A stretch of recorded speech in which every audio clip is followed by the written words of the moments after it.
오늘은 어린이 주일로 지킵니다. 성경에서 가장 모범적인 어린이가 누구일까 생각해 보았는데 아마도 젖을 뗀 후에 곧바로 여호와의 집에서 여호와를 경배하며 섬겼던 사무엘을 들 수 있을 것 같습니다. 그래서 오늘은 한나가 기도를 통해서 얻은 사무엘에 대해서 말씀을 전하려고 합니다. 사무엘이 태어나기 전에 이스라엘은 혼란의 시대였습니다.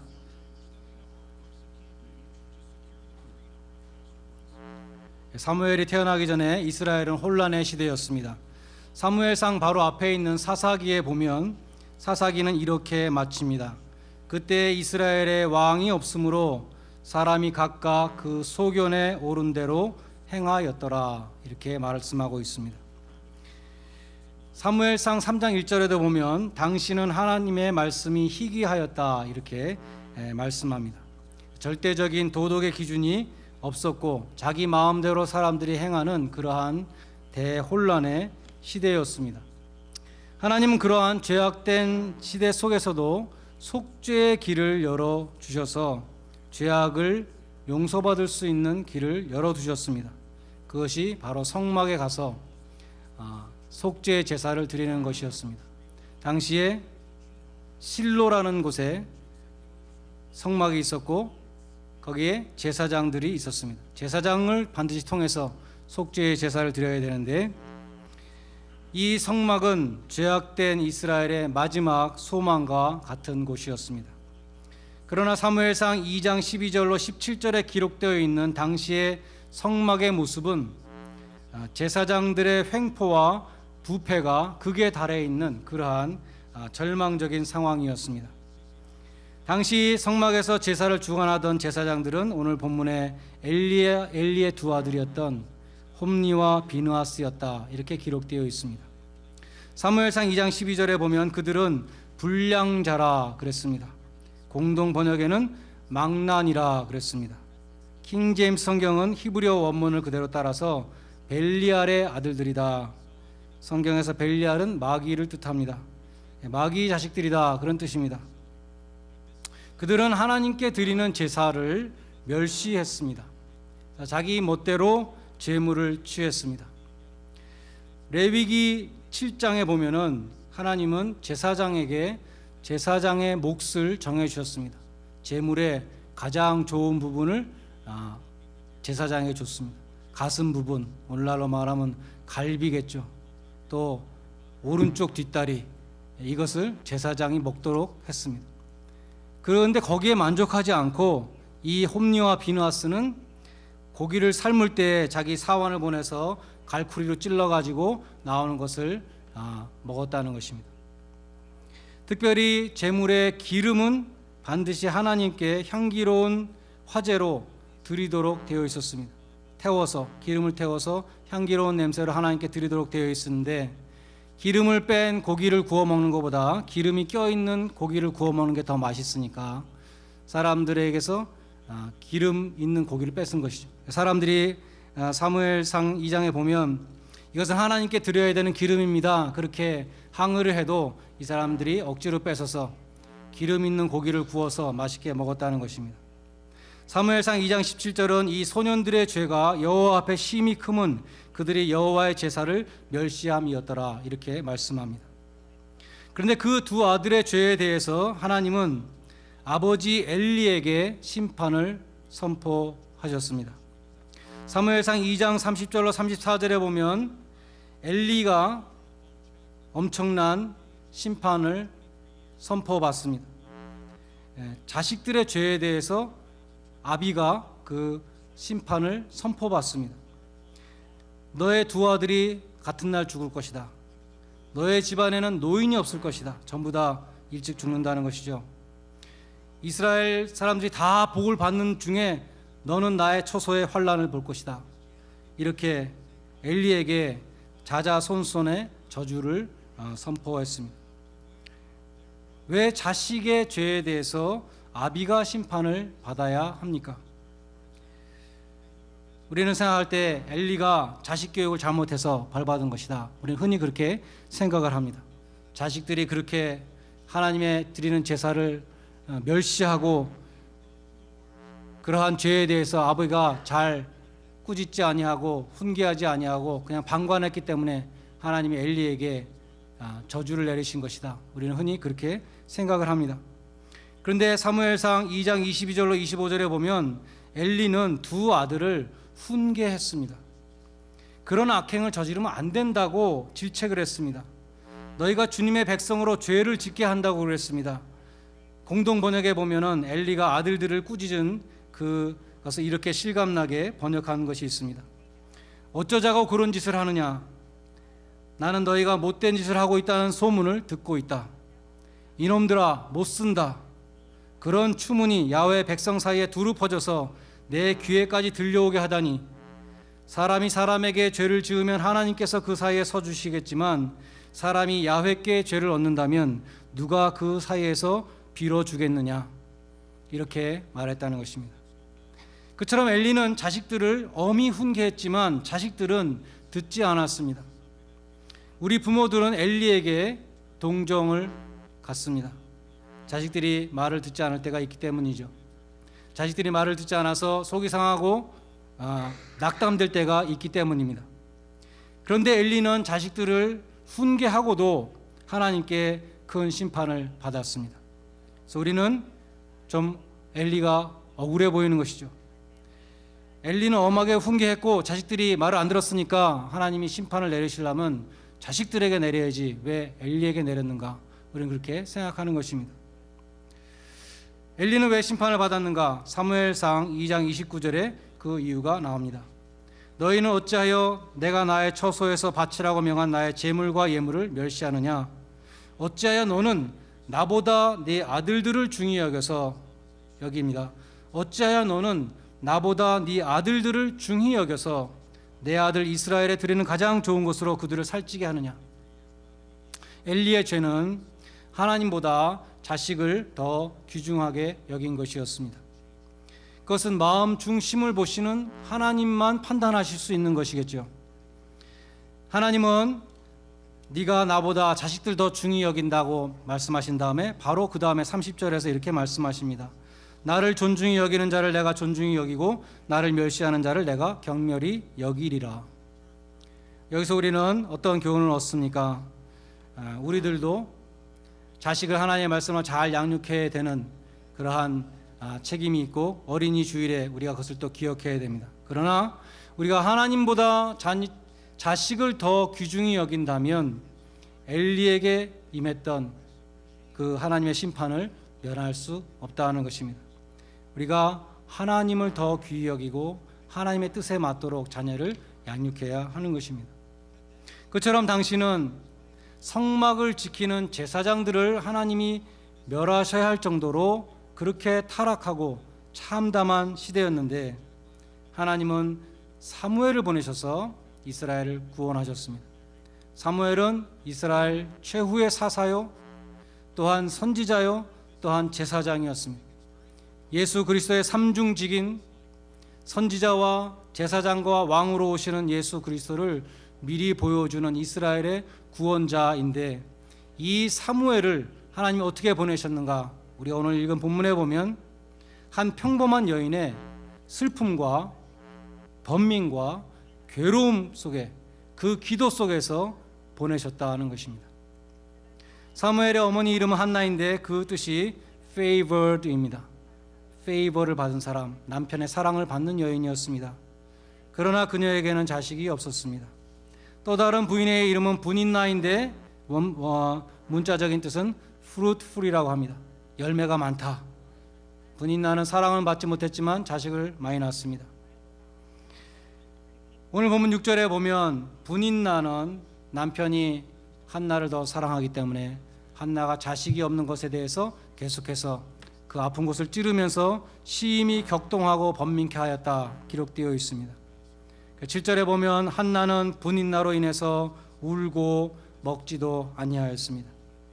한나의 간절한 소망은 무엇이겠습니까? 한나의 간절한 소망은 다른 것이 아니라 자식을 낳는 것입니다. 네, 그것이 자기 힘으로 이룰 수 없는 꿈이었습니다. 오늘 본문 5절과 6절에 보면 여호와께서 한나로 성태치 못하게 하셨다. 한나의 태를 닫아서 임신하지 못하게 하셨다는 것입니다. 그래서 한나는 하나님 앞에 나와서 기도를 했습니다. 처음에는 아들을 달라고 기도했겠죠. 아들을 주세요. 정말 나는 마음이 슬프고 괴롭고 억울합니다.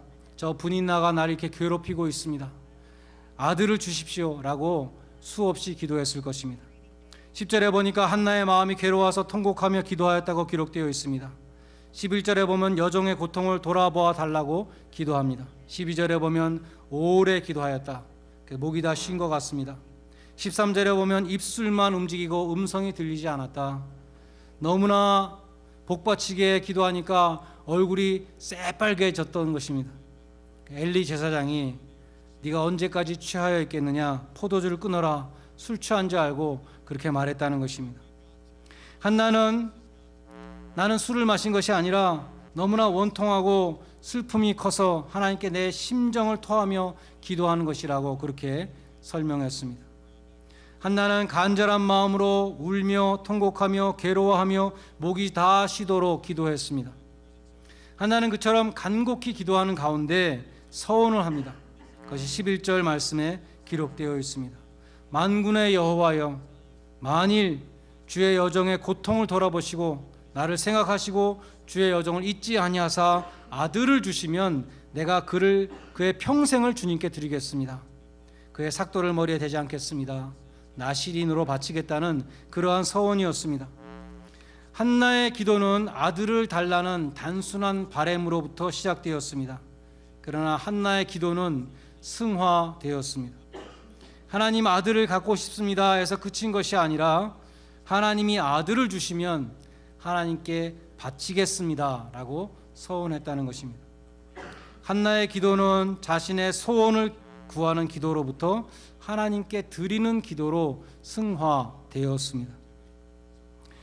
한나가 하나님 앞에 간절히 기도했죠. 아들을 주십시오. 아들을 갖는 것이 나의 소원입니다 라고 간절히 기도하는 가운데 하나님이 나에게 아들을 주시면 내가 어떻게 할 것인가, 그런 마음을 가졌을 것입니다. 또는 하나님이 그러한 마음을 주셨을 것입니다. 내가 너에게 아들을 주면 너는 어떻게 할 것인가. 한나는 자신이 구하고 있는 것을 하나님의 입장에서 보게 되었습니다. 그래서 한나의 기도는 승화되었던 것입니다. 하나님의 마음을 읽게 되었고 하나님의 뜻에 자신의 뜻을 순복하게 되었습니다. 그래서 이 한나의 기도를 통해서 결국 하나님의 뜻이 이루어지게 된 것입니다. 하나님은 한나의 고통의 기도를 들으시고 그녀를 통해서 이스라엘의 구원자 사무엘을 보내신 것입니다. 구약에서 가장 중요한 사건, 신약에서 가장 중요한 사건이 십자가 사건인데, 구약에서 그 예표가 되는 어린 양의 피로 구속함을 입은 이 출애굽의 기사가 있습니다. 이스라엘 백성의 출애굽은 이스라엘 백성들의 고통으로부터 시작되었습니다.